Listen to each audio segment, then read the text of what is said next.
Mega Tyranitar.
Damn, body press.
Took out the entire team, man.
Mega Absol versus Mega Charizard.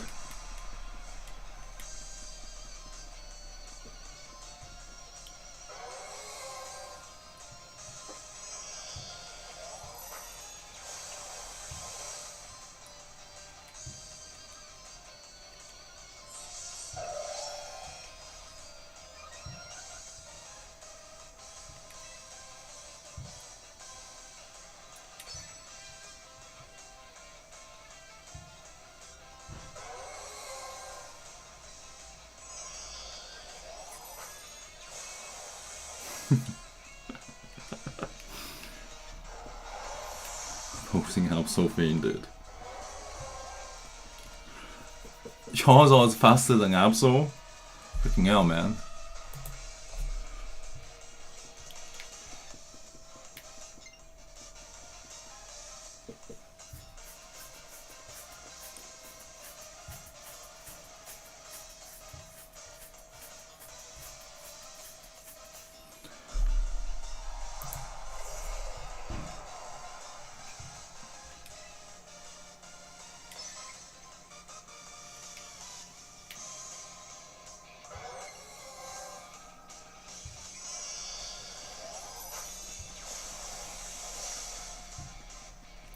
He couldn't survive that. I think they'll lose, man.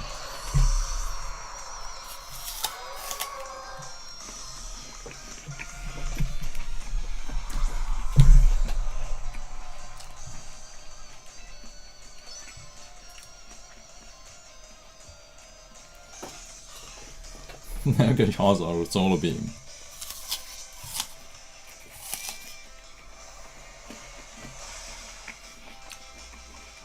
Damn, it tanked that really well.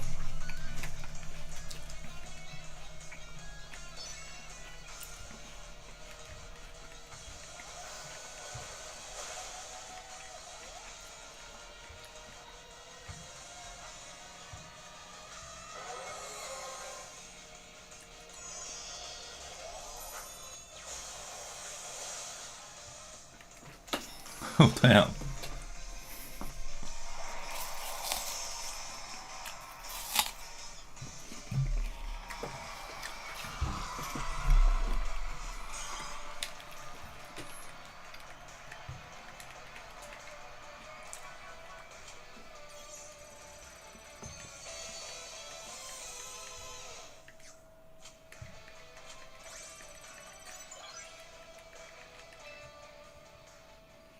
Continue battling.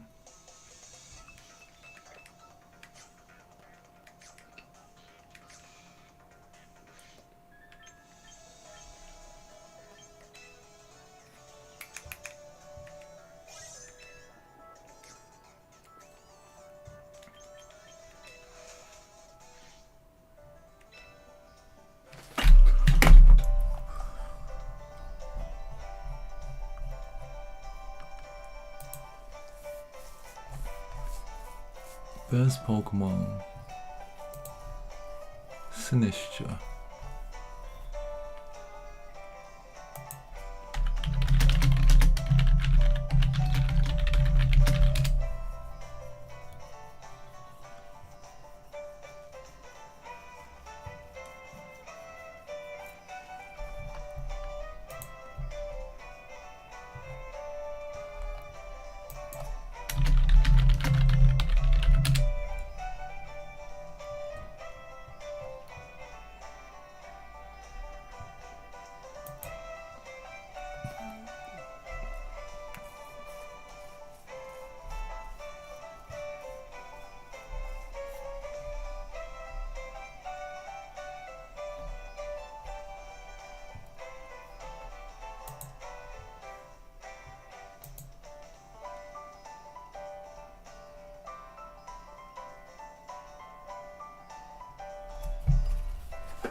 Sinistcha.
Situation. Perception, action, will. That's the essence of Stoic philosophy, which Marcus organizes meditations around and returns to repeatedly, over and over again. Marcus Aurelius would have been cheered everywhere he went when he and praised. He's given at the Roman triumph. They build statues of him. They flatter him. Every room he's the most important person there. And he has this remarkable way of describing all of that. The clapping is the smacking of hands. He says that cheering is the clacking of tongues. Doing that contemptuous expression, the idea that this stuff doesn't matter. Let's see it as it actually is. Don't just take it for granted that a standing ovation says something special about you, that obviously being all these people talking about you is important. Think about what it actually is. Think about what it actually represents.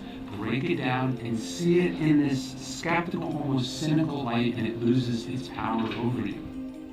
Almost every smart person that's ever lived has loved reading. They love books. They lose themselves in books. And yet, why does he write at the beginning of Meditations that he needs to stop reading to throw away his books? Well, it's because any virtue taken too far can be a vice, right? Marcus Aurelius probably loved going into his books because his books were simpler than the job that he had. His philosophy texts were cleaner and clearer than the complicated moral ambiguities of life. He was saying that philosopher has to be a doer, not just a thinker. In fact, the Stoics, they didn't like what they called the pen and ink philosophers, the people who were just readers. They weren't doers. It's good advice. It's wonderful to read, and you should read as much as possible. You can't live in there. You have to live in the real world.